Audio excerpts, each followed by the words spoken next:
Airports को private करके अदानी अंबानी को सौंपने का काम कर रहे हैं आप। रेलवे, सेना, यही तो थे सरकारी उपक्रम जहां पर ज्यादा से ज्यादा भर्तियां होती थी। तो यहाँ भी आप अग्निवीर लेकर सेना में चले आए। आज क्या स्थिति है, आप सारी कंपनियों को, जो सरकारी कंपनियां थी, उनको आप प्राइवेट करते जा रहे हैं। तो राहुल जी का कार्यक्रम है, छात्रों के बीच में जा रहे हैं, नौजवानों के बीच में जा रहे हैं, तो इस सरकार को कहीं न कहीं। जी नमस्कार, मैं चितरंजन कुमार और आप देख रहे हैं सिटी योग न्यूज। देखिए, इन दिनों बिहार में विधानसभा चुनाव से पहले लगातार विभिन्न राजनीतिक दल के पार्टी के जो शीर्ष नेतृत्व करता है, शीर्ष नेता हैं, वे लगातार बिहार का दौरा कर रहे हैं और विभिन्न तरह के कार्यक्रम में शिरकत कर रहे हैं। उसी कड़ी में कांग्रेस के सांसद और कांग्रेस के नेता और नेता विरोधी दल लोकसभा राहुल गांधी गुरुवार को बिहार पहुंचे, जहां उन्हें छात्रों के साथ संवाद करना था, लेकिन बिहार सरकार के प्रशासन ने उन्हें छात्रों से संवाद करने वाले जगह पर अनुमति प्रदान नहीं की। जिसके बाद कांग्रेस पार्टी ने ऐलान किया कि सभी जिला मुख्यालय के एक जगह पर जाकर के हम लोग इसका बिगुल फूकेंगे और छात्रों, महिलाओं और वंचितों को यह बताने का काम करेंगे कि यह जो सरकार है वह तानाशाह हो चुकी है और नेता को कार्यक्रम के लिए अनुमति भी नहीं दे रही है। औरंगाबाद सदर प्रखंड स्थित कर्मा में शिक्षा संवाद कार्यक्रम का आयोजन शिक्षा न्याय संवाद का कार्यक्रम का आयोजन किया गया, जिसमें छत्तीसगढ़ के विधायक मुख्य अतिथि के तौर पर रहे। वहीं सदर विधायक आनंद शंकर भी इस कार्यक्रम में थे। सभी ने मीडिया को भी संबोधित किया। आइए क्या कुछ इस दौरान दोनों विधायक और उनके कार्यकर्ता बता रहे हैं वह आपको सुनाते हैं। का जो है वो हेराफेरी कर दिया गया, बताइए, उसका भी जवाब दे सरकार। दलित आदिवासियों का फंड को शिक्षा, स्वास्थ्य, रोजगार पर खर्चा करना चाहिए सरकार को, तो अन्यत्र खर्चा कर रही है। तो इस सब का जवाब सरकार को देना चाहिए, रोजी रोजगार देना चाहिए। लोग शिक्षित होंगे, ईबीसी और ओबीसी की हम लोग बात कर रहे हैं, दलितों की बात कर रहे हैं, पिछड़ों की बात कर रहे हैं। तो लोग जब शिक्षित होंगे तो ही उनको रोजगार मिलेगा। रोजगार मिलेगा तो अपने पैरों पे खड़ा होंगे। आज क्या स्थिति है, आप सारी कंपनियों को, जो सरकारी कंपनियां थी, उनको आप प्राइवेट करते जा रहे हैं। सारे एयरपोर्ट्स को प्राइवेट करके अदानी अंबानी को सौंपने का काम कर रहे हैं आप। तो ये तो जैसे ही सारी कंपनियां प्राइवेट होंगी तो रोजगार का अवसर घटेगा। रेलवे में आपने प्राइवेट कंपनियों को एंट्री दे दी, तो वहां भी रोजगार का अवसर आपने घटाया।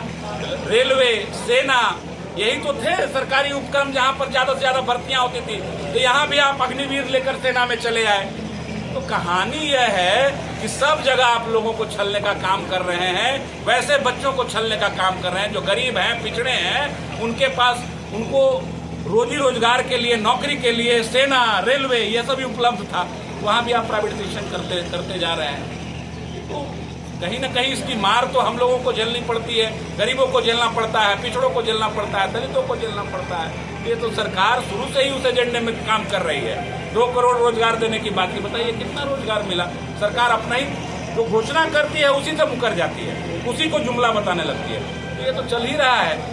इसके लिए पुनः यूपीए सरकार की स्थापना हो, इंडिया महागठबंधन की सरकार बने, जाति जनगणना अच्छे से हो, साइंटिफिक तरीके से हो, और जो पॉलिसियों का निर्धारण हो वो उस आधार पर हो, जो जितने पिछड़े हुए लोग हैं, जिनकी जितनी आबादी है, उस हिसाब से हक मिले उनका, रोजी रोजगार में उनको मौका मिले। यह हमारा सोच है, राहुल जी की सोच है। उसी कड़ी में यह शिक्षा न्याय संवाद का कार्यक्रम कराया है। आखिर पटना में रोक क्यों दिया गया राहुल गांधी? पटना में, दरभंगा में रोका गया उनको। क्योंकि सरकार तो आप समझ रहे हैं ना, एनडीए की सरकार है, भाजपा की सरकार है। और ये भाजपा के लोग राहुल जी से वैसा डरते हैं जैसे लाल कपड़े को देख के सांड भागता है।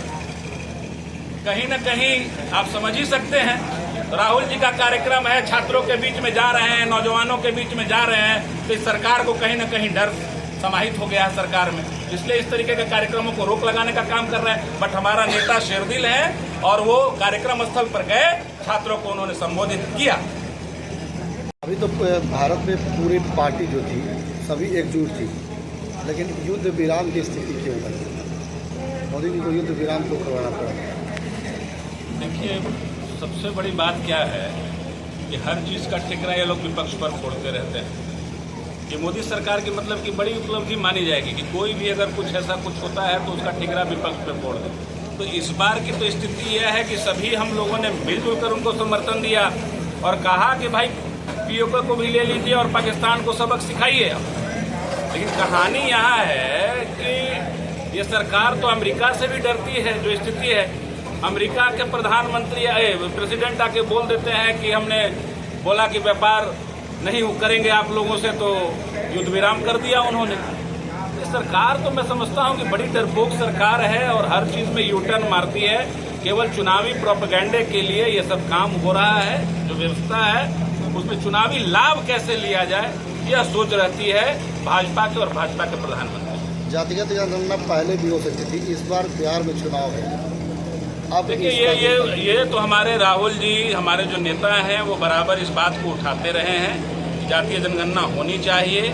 किसकी क्या इकोनॉमिक स्टेटस है, किसको शिक्षा में कौन कितना शिक्षित है, ये पूरा का पूरा जातीय जनगणना के माध्यम से ही मालूम चलेगा। अच्छा, उनका यह भी कहना है कि जो 50% के आरक्षण की जो सीमा है जातीय जनगणना के बाद सारे स्टेटस को जानते हो, उसमें सवर्ण भी हो सकते हैं, उसमें पिछड़े भी हो सकते हैं, दलित भी हो सकते हैं। सबका की क्या स्थिति है जमीन पर, उसका आकलन करके हम रणनीति बनाएंगे, पॉलिसी बनाएंगे ताकि सबको उसका बेनिफिट हो। ये तो हमारे राहुल जी बोलते रहे हैं। तेलंगाना में हमारी सरकार बनी, तेलंगाना सरकार ने साइंटिफिक तरीके से जातीय जनगणना कराया और बिहार की सरकार की बात करें, जातीय जनगणना तो कराया।